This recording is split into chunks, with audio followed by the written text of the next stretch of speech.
ඇතරම අපේ දන්සල කියලා කියන්නේ මේක පොඩි කාලෙකින් දවසකින් දෙකකින් ආරම්භ වෙච්ච වැඩ පිළිවෙලක් නෙමෙයි. මේක 2018 අවුරුද්දේ මේ කුඹල්වල ශ්‍රී සත්බුදු මහසෑය විහාරයේ හතරස් කොටුවේ ධාතු නිදානෝත්සවයේ පින්කම සිද්ධ කළා. එතකොට අන්න ඒකත් එක්ක අපි කුඹල්වල අසපුවේ ආරම්භ කරා දන්සල් වැඩසටහන. ඒක ඇත්තටම කුඹල්වල අසපුවට වඩා අපේ අනිත් අසපොල තිබුණ විශේෂ පින්කම් තිබුණ දිවයින පුරා ඔය විශේෂ පින්කම් කරපු අවස්ථා තියෙනවා. ඊළඟට ශ්‍රද්ධා රූප වාහිනියේ මුල් වෙලා දිවයිනේ නොයෙක් තැන්වල විශේෂ වන්දනා පින්කම් ආදී සිද්ධ කරපු අවස්ථා තියෙනවා. අන්න ඒ වගේදී අපි පිරිසක් එකතු වෙලා ස්වේච්ඡා කණ්ඩායමක් එකතු වෙලා මේ අසපුවෙන් දන්සල් දෙන්න ආරම්භ කරා. ඉතින් ඒක අර එහෙම ව්‍යාප්ත වෙලා ගියා. ඉතින් අර ඒ දන්සල් දෙන්න ඒ ආරම්භ කරපු වැඩසටහනට කියපු නම තමයි අපේ දන්සල කියලා කියන්නේ.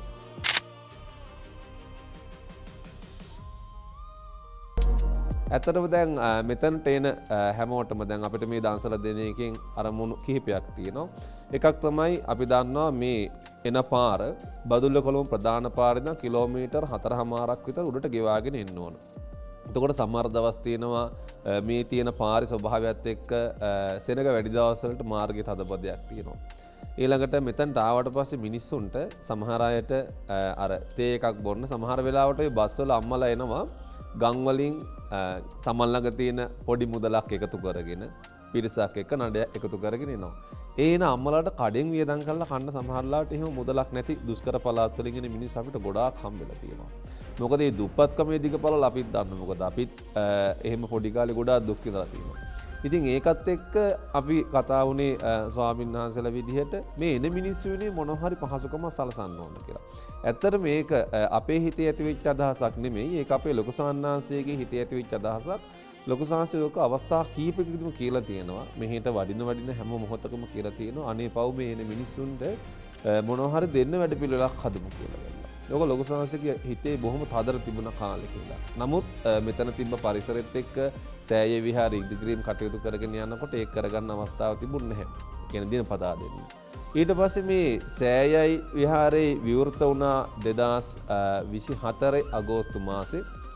ඊට පස්සේ තමයි පටන් ගත්තේ මේ ස්ථානයේ මේක දිනපතා මිනිස්සුන්ට දෙන්න. ඉතින් අපේ අරමුණ තියෙන්නේ අර දුර බැහැර ගෙවාගෙන යන මිනිස්සුන්ට මෙතනදී තේ එකක් ඊළඟට අපි දෙන මොනවා හරි දෙයක් මිනිස්සුන්ට සප්පායම් වෙලා මිනිස්සුන්ට පවස නිවා ගන්න, කොසගින් නිවා ගන්න පුළුවන් වැඩ පිළිවෙලක් ආරම්භ කරන්න. ඒත් එක්කම අපේ ඊළඟ බලාපොරොත්තු ඊළඟ ඉලක්කය තමයි මේ දන් දීලා පින්දහම් රැස් කරගන්න පිරිසක් හදන එක. මොකද දැන් මේකත් එක්ක තරුණ ළමයි පිරිසක් එකතු වෙලා ඉන්නවා. වැඩිහිටි පිරිසක් එකතු වෙලා ඉන්නවා. එතකොට ආන් ඒ අයට සුවසේ පින්දහම් රැස් කර ගැනීම පිණිසත් ඒ වගේම ඒ දානමය පින රැස් කර ගැනීම පිණිසත් තමයි අපි මේක හදලා තියෙන්නේ. ඉතින් අපේ අරමුණ ඕක තමයි මෙතනට එන අයට සුව පහසුවෙන් මෙතනින් දෙයක් භුක්ති විඳින්නත් ඊළඟට මේ ඉන්න අයට මේ දාන වලට සම්බන්ධ වෙලා පින්දහම් රැස් කර ගන්නත් ඒක තමයි අපේ අරමුණ.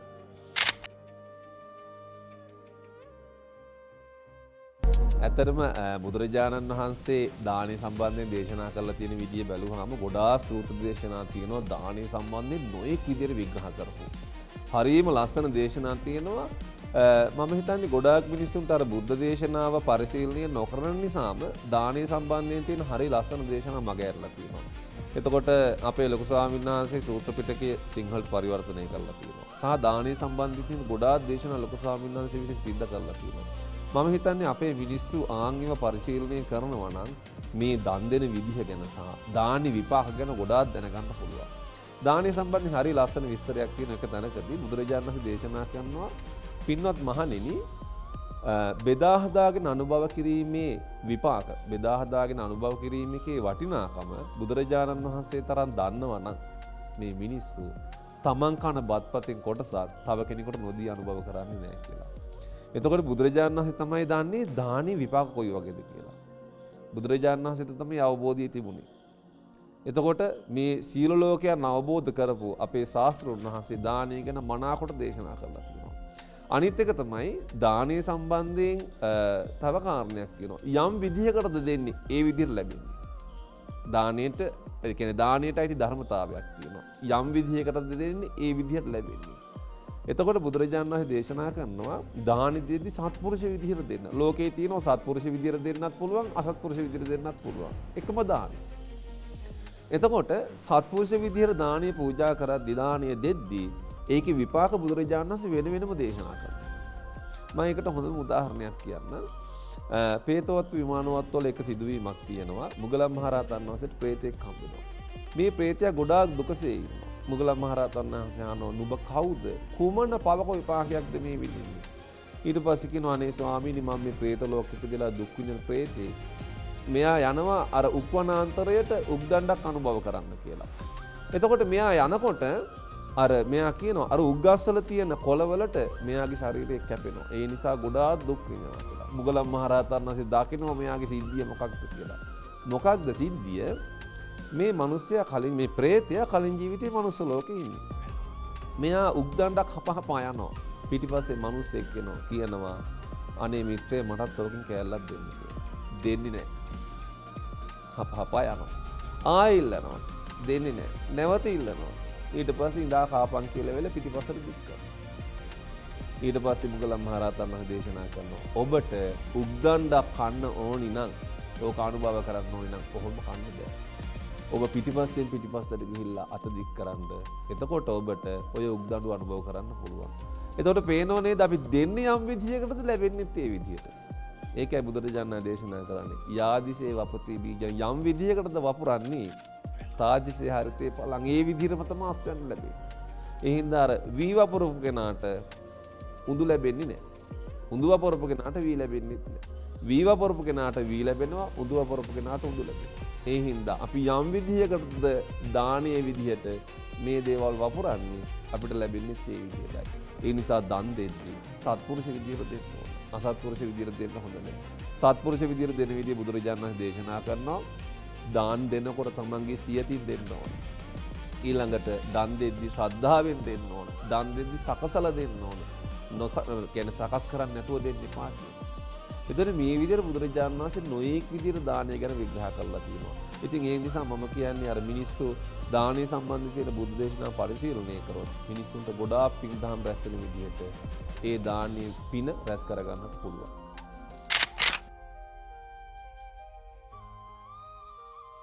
ඇත්තටම අපේ දන්සල කියන එක මම කල්නුත් කිව්වා එක රැයකින් ආරම්භ වෙච්ච එකක් නෙමෙයි.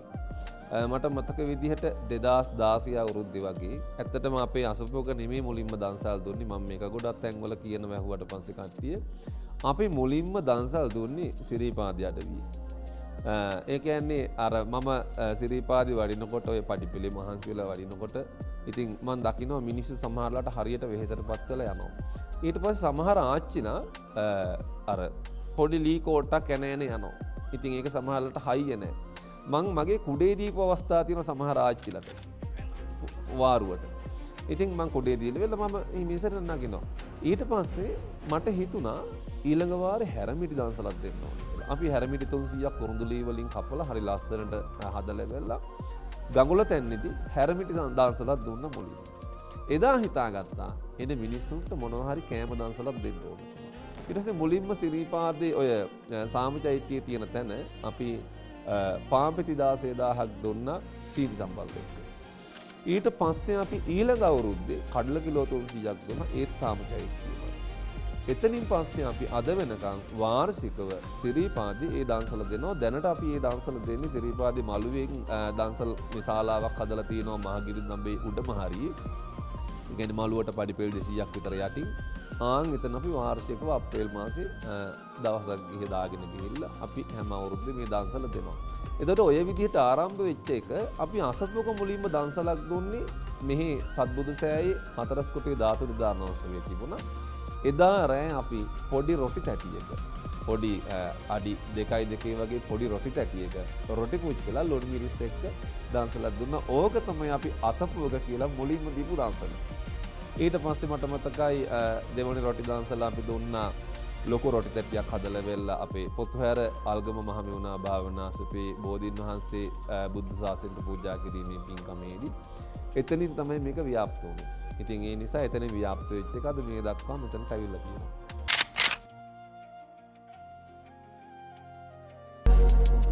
අපි මේ දන්සල් දෙද්දී මේ ස්ථානයේ අපි දන්සල් ආරම්භ කරේ මුලින්ම ඇත්තටම අපි මේ කුරක්කන් කැඳ දන්සලක් දෙන්න පටන් ගත්තා. ඒක මට මතක විදිහට අපි ආරම්භ කරේ 2024 මාර්තු 1 වෙනිදා.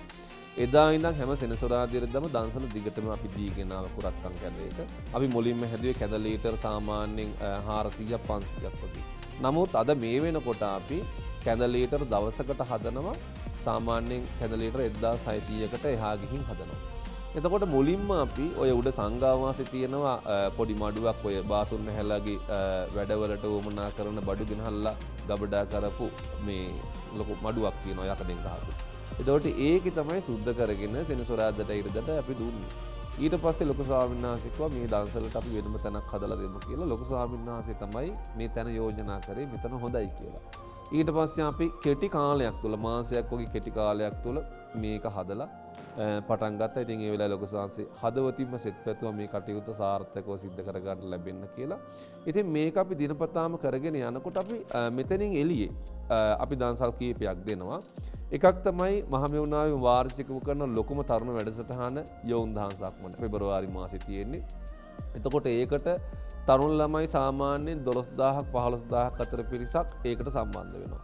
එතකොට අපි දැන් වසර ගණනාවක ඉඳන් යොවුන් දහසක් මනට අපි ඒ දන්සලක් දෙනවා.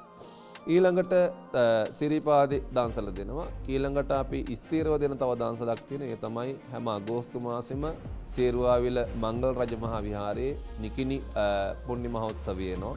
ඒකේ පෙරහැර දවසට අපි දන්සලක් දෙනවා. එතකොට ස්ථීර ඔය දන්සල් ටික දෙන අතරේ අපි අවස්ථානුකූලව එළිය දන්සල් දෙන අවස්ථා තියෙනවා. සමහර වෙලාවට අපි පාසල් දරුවන් ඉලක්ක කරගෙන ආහාර වැඩසටහන් දියත් කරනවා. ඒ වගේ කරපු ගොඩක් තියෙනවා. ඊළඟට සමහර වෙලාවට රෝහල් මූලික කරගෙන ඒ වගේ දන්සල් වැඩසටහන් ක්‍රියාත්මක කරන අවස්ථා තියෙනවා. ඉතින් අර මෙතනටම විතරක් අපි සීමා වෙලා ඉන්නේ නැහැ. මෙතනින් එළියෙත් අපිට අවස්ථාව ලැබෙන විදිහට අපි දන්සල් දෙනවා එළියේ. ඇත්තටම මෙතන දන්සල අපි දෙන විදිහේ පිළිවෙලක් තියෙනවා. මෙතන සෙනසුරාදාට ඉරිදටයි උදේ 7:00 ඉඳන් හවස 5-6 වගේ වෙනකන් කුරක්කන් කැඳ එක දෙනවා. ඒක මෙතෙන්ට එන හැම කෙනාටම දෙනවා. ඊළඟට සතිය දවස්වලට අඟහරුවාදට මේ දන්සල වහනවා. අඟහරුවාදට වහන්න හේතුව තමයි සත්බුදු සෑයේ නඩත්තු කටයුතු කරන්නේ අඟහරුවාදා. එතකොට පිරිසිදු කිරීම කටයුතු වලට අඟහරුවාදට විහාරේ වහන නිසා මිනිස්සු නෑ. එදාට දන්සලත් වහනවා. ඊළඟට සඳුදා, බදාදා, බ්‍රහස්පතින්දා, සිකුරාදා කියන දවස් 4 අපි තේ බිස්කට් දෙනවා මෙතනට එන අයට. ඒ අතරේ තියෙනවා අර විශේෂ නිවාඩු දවස් මාසෙ මැද වැටෙන දවස් තියෙනවානේ. ඒ දවස් වලට අපි සමහරවල් රොටි නැත්නම් කඩල ඒ වගේ විශේෂ දෙයක් දෙන්න අපි උත්සාහයක් ගන්නවා. ඒ වගේ දීප අවස්ථා තියෙනවා. ඊළඟට පොය දවසට මෙතන බත් දන්සලක් දෙනවා. උදේවරුේ කිරිබත් දීලා, දවල් බත් දීලා, හවස් වරුවේ කඩල හරි මොනවා හරි ඒ වගේ දෙයක් හරි නැත්නම් අපි තේ එකක් හරි අඩුම ගානේ මෙතනින් දෙනවා. එතකොට ওই විදිහට තමයි මෙතන දන්සල් ටික සිද්ධ වෙන්නේ.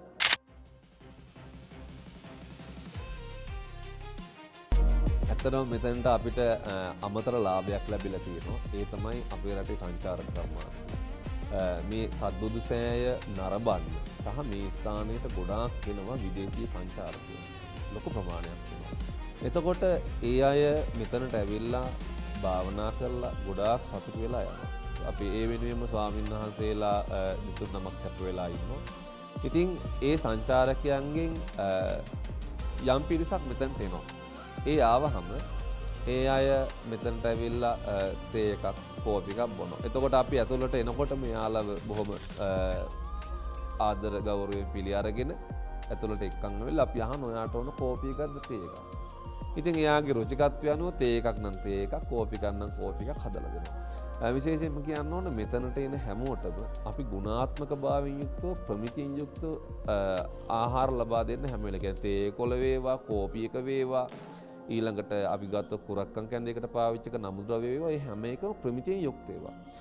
මෙතනට එන සංචාරකයන්ටත් ඊළඟට ස්වාමීන් වහන්සේලාට මම විශේෂ වෙනම කෝපි එකක් ගෙනත් තියන් ඉන්නවා දෙන්න.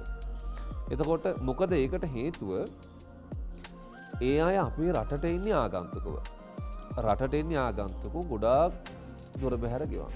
සමහර වෙලාවට ලංකාවේ විවිධ තැන්වලට ගියාම සමහර සංචාරකයන්ට අමිහිරි අත්දැකීම් වලට මුහුණ දෙන්න සිද්ධ වෙච්ච අවස්ථා තියෙනවා.